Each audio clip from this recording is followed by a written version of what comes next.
नमस्कार दोस्तों। श्री कृष्ण कहते हैं कि जिस मनुष्य का कोई नहीं होता उसका स्वयं मैं होता हूं। किशोर का जन्म एक संपन्न परिवार में हुआ था। उसके पिता नगर के प्रसिद्ध सेठ थे। परिवार में कोई कमी नहीं थी। किशोर के दो बड़े भाई थे जो पिता के व्यवसाय में उनका हाथ बटाते थे, किंतु किशोर के लिए ये सब कुछ ठीक नहीं था। किशोर जन्म से ही नेत्रहीन था। इस कारण उसका सारा जीवन घर में ही व्यतीत हुआ था। उसको घर में ही सभी सुख साधन उपलब्ध रहते थे। नेत्रहीनता के अलावा किशोर के लिए एक और कष्टकारी स्थिति भी थी। वह यह कि उसकी मां का निधन उसकी छोटी उम्र में ही हो गया था। जबकि किशोर के पिता और उसके भाई उससे अत्यधिक प्रेम करते थे और उसकी हर सुख सुविधा का पूरा ध्यान रखते थे, किंतु व्यापार की व्यस्तता के चलते वह घर में बहुत ज्यादा समय नहीं दे पाते थे। किशोर का जीवन सेवों के सहारे ही चल रहा था, जिस कारण किशोर के मन में विरक्ति उत्पन्न होने लगी थी। वह ठाकुर जी के ध्यान में लीन रहने लगा था। धीरे धीरे ठाकुर जी के प्रति उसकी भक्ति बढ़ती चली गई।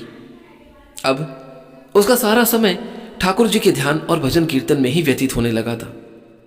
उसके पिता और उसके भाइयों को इससे कभी भी कोई आपत्ति नहीं थी और उन्होंने उसको कभी भी इस कार्य के लिए रोका नहीं। किंतु कहते हैं कि समय की गति को कौन रोक सकता है। समय आने पर दोनों बड़े भाइयों का विवाह हो गया। शुरू में तो सब ठीक रहा, किंतु धीरे धीरे किशोर की भाभियों को किशोर अखड़ने लगा। किशोर भी अब युवा हो चला था। उसकी दोनों भाभी किशोर की सेवा करना बिल्कुल भी पसंद नहीं करती थी। पहले तो वह इस बात को मन में छुपाए रही, किंतु धीरे धीरे इस बात ने किशोर के प्रति ईर्ष्या का भाव ले लिया।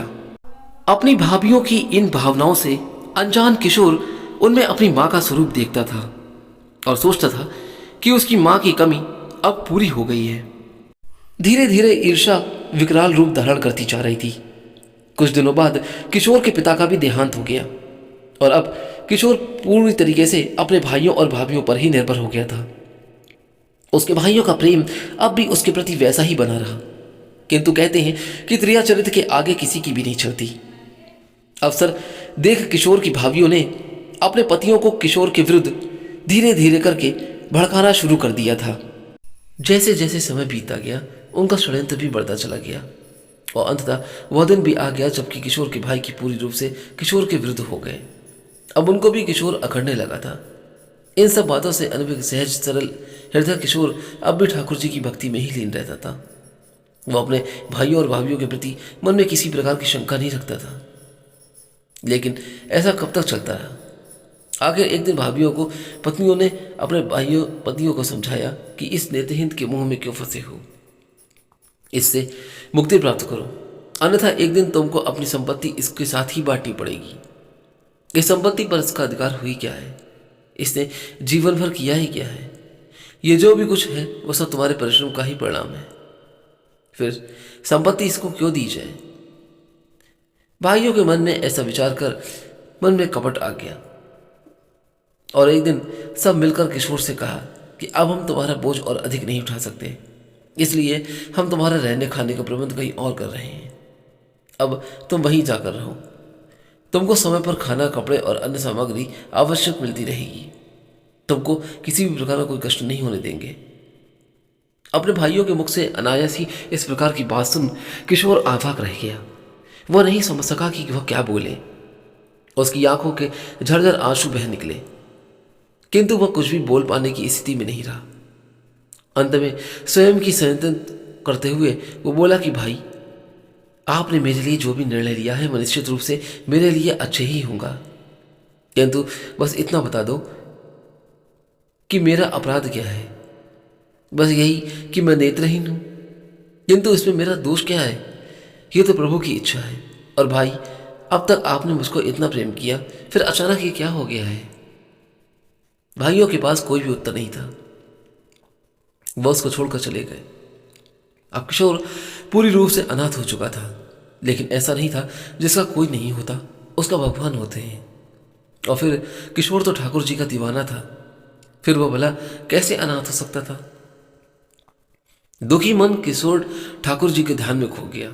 उसके मन से स्वर निकल उठे, हे गिरधर गोपाल करुणा के सिंधु कृपाल, भक्त वत्सल मोहे लीजिए संभाल। अगले ही दिन किशोर के रहने का प्रबंध एक अन्य जगह पर कर दिया गया। वह ये स्थान एकदम वीरान था, न किसी का आना जाना था। पशु पक्षी विचरते रहते थे। थोड़ी ही दूर से जंगल आरंभ हो जाता था। किशोर के खाने पीने और देखरेख के लिए एक सेवक की नियुक्ति कर दी गई थी। प्रतिदिन सुबह नाश्ते का प्रबंध और दोपहर तथा रात्रि के भोजन के प्रबंध किशोर के भाई और भाभी कर देते थे। उसके वस्त्र भी घर से धुलकर आ जाते थे। किशोर ने कुछ भी विरोध नहीं किया, वह उसमें ही संतुष्ट रहने लगा। उसका नियम था, जब भी वह भोजन कुछ करता था पहले अपने गोविंद का स्मरण करता, उनको भोजन अर्पित करता और उस भोजन के लिए धन्यवाद देकर तब खुद स्वयं भोजन करता था। यह उसका प्रतिदिन का ही कार्य था। कुछ दिन यह क्रम ऐसा ही चलता रहा और इसी बीच किशोर की दोनों भाभियों को पुत्र रत्न की प्राप्ति हुई। उसके बाद उनको किशोर का यह प्रतिदिन का खाने का और वस्त्र का प्रबंध भी अखड़ने लगा। तब दोनों भाभियों ने मिलकर एक भयानक षड्यंत्र रचा। उन्होंने किशोर को समाप्त करने की योजना बनाई और अगले दिन रात्रि के भोजन में विष मिलाकर सेवक के हाथों भिजवा दिया। इस बात से अनजान सेवक भोजन लेकर पहुंचा और किशोर को भोजन सौंप दिया। किशोर ने भोजन प्राप्त किया और प्रतिदिन की तरह गोविंद को अर्पित किया। अब जिसके साथ गोविंद सदा रहते हों, उसके सामने भला कोई षड्यंत्र क्या कर सकता है? क्या कोई षड्यंत्र उनके सामने टिक सकता है क्या? नहीं ना। गोविंद के भोजन को स्वीकार करते ही भोजन प्रसाद के रूप में परिवर्तित हो गया। किशोर ने सुखपूर्वक भोजन किया और उसके बाद भगवान का धन्यवाद किया और लग गया हरि भजन करने में। उधर दोनों भाभी प्रसन्न थी कि चलो आज पीछा छूट गया। अगले दिन अनजान बनकर उन्होंने फिर से प्रातः का नाश्ता तैयार किया और सेवक के हाथ भेज दिया, इस आशा से कि थोड़ी ही देर में सेवक उनके मन को प्रसन्न करने वाली सूचना जरूर लेकर आएगा। नाश्ता देकर जब सेवक वापस लौटा तो किशोर को कुशल जान उसको बड़ा ही आश्चर्य हुआ। वह दोनों पाप बुद्धि यह नहीं जान पाई कि जिसके रक्षक दया निधान उसका भला कोई क्या बिगाड़ सकता है। उन्होंने सोचा, हो सकता है कि किसी कारणवश किशोर ने रात्रि में भोजन ही ना किया हो। ऐसा विचार कर उन कुटिल स्त्री ने अपने मन की शंका का समाधान स्वयं करने की ठानी। उस दिन उन्होंने दोपहर के भोजन में किशोर के लिए खीर बनाई और उसमें पहले से भी अधिक तीक्ष्ण विष मिला दिया। वो स्वयं ही खीर लेकर किशोर के पास चली गई और किशोर से बड़े ही प्रेम के साथ व्यवहार व्यक्त किया और पूछा कि आज तुम्हारा चेहरा कुछ उदास लग रहा है, क्या रात्रि में भोजन नहीं किया? अपनी भाभियों को वहां देख निर्मल मन किशोर प्रसन्न हुआ। वह बोला कि नहीं भाभी, मैंने तो भोजन किया था, भोजन बहुत स्वादिष्ट लगा था। यह तो आपका प्रेम है जो आपको ऐसा प्रतीत हो रहा है। यह सुनकर दोनों पापी स्त्रियां शंका में पड़ गईं कि इसने भोजन किया तो फिर वह जीवित कैसे है। उनकी पाप बुद्धि ने अब भी उनका साथ नहीं दिया और वह सत्य को नहीं पहचान पाई। उन्होंने मन में विचार किया कि किशोर हमसे झूठ बोल रहा है। तब उन्होंने प्रेम पूर्वक किशोर को खीर देकर कहा कि आज हम तुम्हारे लिए अपने हाथ से खीर बनाकर लाए हैं और अपने सामने ही खिलाकर जाएंगे। उनके कपटपूर्वक प्रेमपूर्ण नाटक को किशोर जान नहीं पाया और उनकी आंखों से आंसू आ गए। उसने प्रेम से वह खीर खा ली और खाने बैठ गया, किंतु खाने से पहले वो अपने गोविंद को नहीं भूला। उसने प्रेमपूर्वक गोविंद को स्मरण किया और उनको खीर अर्पित की। उसके बाद ही प्रेमपूर्वक खाने लगा। फिर कैसा विष और कैसा षड्यंत्र! वह सुखपूर्वक सारी खीर खा गया। उधर उसकी भाभियों ने उसको खीर खाते देखा तो सोचा कि इसका तो मृत्यु अब तय है, इसलिए यहां रुकना उचित नहीं है। ऐसा विचार कर वह तुरंत ही वहां से निकल गई। खीर खाने के बाद किशोर ने भाभी को धन्यवाद कहा, किंतु वह वहां होती तब ना।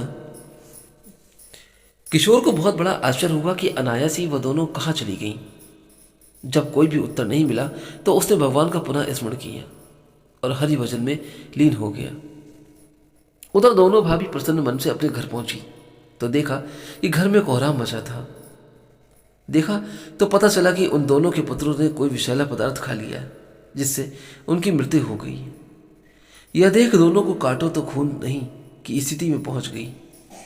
अब उनको अपने पाप का एहसास हो गया था। वो जान गई थी कि भगवान ने उनके कर्मों दर का दंड दिया है। वह दोनों दहाड़े मार मार कर रो रही थी और खुद को कोसने लगी थी। उधर एक सेवक दौड़ा दौड़ा किशोर के पास पहुंचा और सारी घटना सुनाई। यह सब सुनकर किशोर एकदम से विचलित हो गया और रो पड़ा। वह सेवक से बोला कि भाई मुझको वहां ले चलो। सेवक किशोर को लेकर घर पहुंचा। वह जाकर किशोर ने देखा कि सभी लोग जोर जोर से विलाप कर रहे हैं। उसके भाई और भाभी का तो रो रो कर बुरा हाल हो चुका है। किशोर को वहां जीवित खड़ा देख दोनों भाभी सन्न रह गईं। अब उनको इस बात का विश्वास हो गया था कि जिस किशोर को उन्होंने ठुकरा दिया और जिसकी हत्या करने की कुचेष्टा करी थी, भगवान स्वयं उसके साथ है। इसलिए उसका कोई भी बाल बाका नहीं हुआ, बल्कि भगवान ने उसको ही उनकी करनी का फल दिया है। वह दोनों कुटिल स्त्रियां किशोर से प्रभावित हो उठी और उसके पैरों में गिरकर अपने सारे अपराध स्वीकार कर ली हैं और उनको क्षमा याचना करने लगी। किशोर और उसके भाई दोनों के इस षड्यंत्र को सुन अवाक थे, किंतु किशोर तो वहां उन बच्चों के लिए आया था।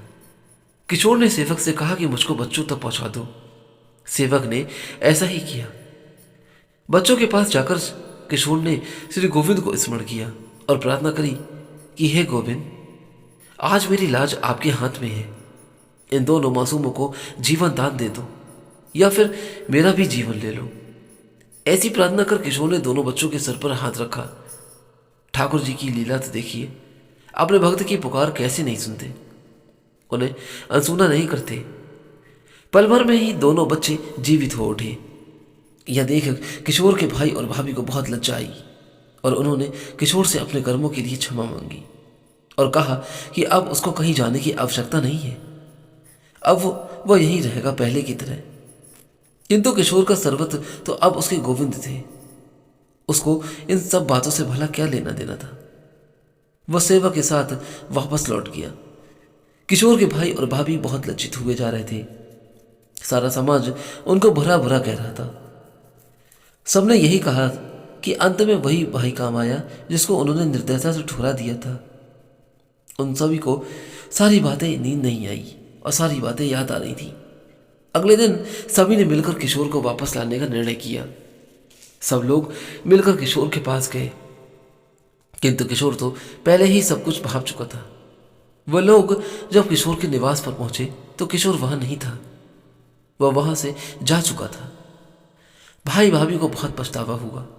उन्होंने किशोर को आसपास बहुत खोजा, बहुत ढूंढा, परंतु वह नहीं मिला। निराशमंद सब लोग वापस लौट गए। उधर जंगल में कहीं दूर स्वर लहरियां गूंज रही थी। हे गिरधर गोपाल, करुणा सिंधु कृपाल, भक्त वत्सल, मोहे लीजो लाज संभाल। तो दोस्तों, इस तरह से आपने देखा कि किस तरीके से किशोर की रक्षा स्वयं भगवान कृष्ण ने की थी। दोस्तों, इस कहानी से आपको एक नया ज्ञान जरूर मिला होगा। अगर ये कहानी आपको अच्छी लगी हो तो यहाँ से जाने से पहले हम आपसे अनुरोध करते हैं कि एक बार इस कहानी को लाइक कर हमारे चैनल को सब्सक्राइब जरूर कीजिएगा। हमारे चैनल से जुड़े रहने के लिए आपका कोटि कोटि धन्यवाद। आगे दीजिए, फिर मिलता हूँ जल्दी ही कोई और अच्छी कहानी या फिर कथा को लेकर। तब तक के लिए आप अपने जीवन में स्वस्थ रहें। कमेंट बॉक्स में एक बार जय श्री राम, श्री कृष्ण भगवान की जय लिखना बिल्कुल बिना भूलें। तब तक के लिए दोस्तों, जय श्री राम।